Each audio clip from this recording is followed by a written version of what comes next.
And that's what we try to do with our ministry of outreach to the homeless. Right now, one of our main targets is working with the New Orleans Syringe Access Program.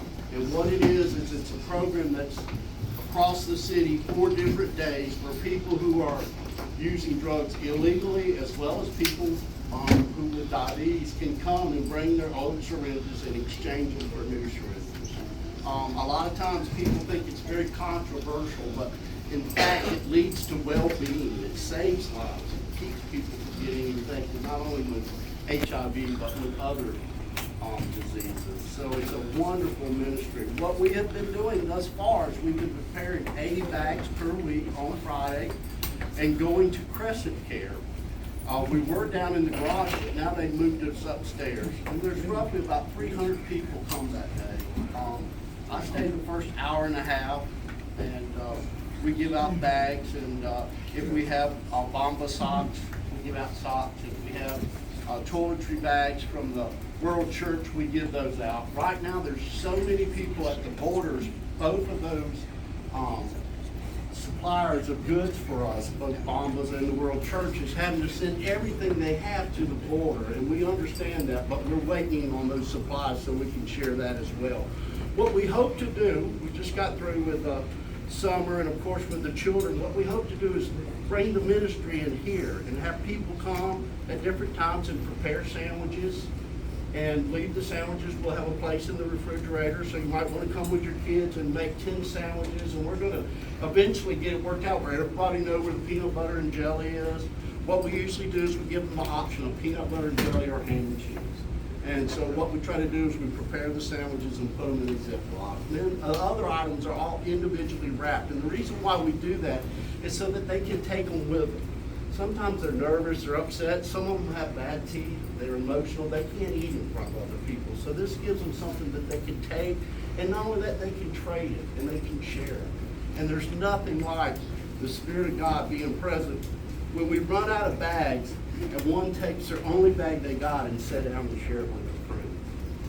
You want to see the Spirit of God in action. It's just so loving. To have nothing, to share half of what you got.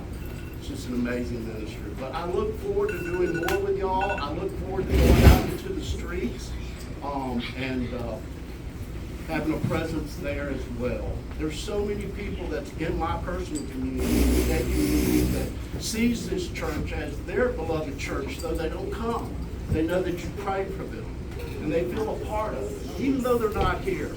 Recently, I had a friend of mine, and we had both lost several friends right in a row, and I was ministering to him. We were chatting, and of course, when you minister, you always get more ministry back. It's always, you get more than what you give. And he said, I would love for you to come to St. Anna's and just be in community and see if it helps you with your grief process. And he said, I know St. Anna's is the beloved community. The beloved church of our community. I started crying.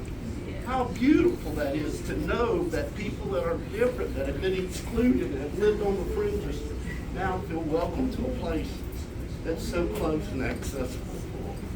So I look forward to doing more stuff. If you have ideas, please get with me. It's going to get better. We're just getting started.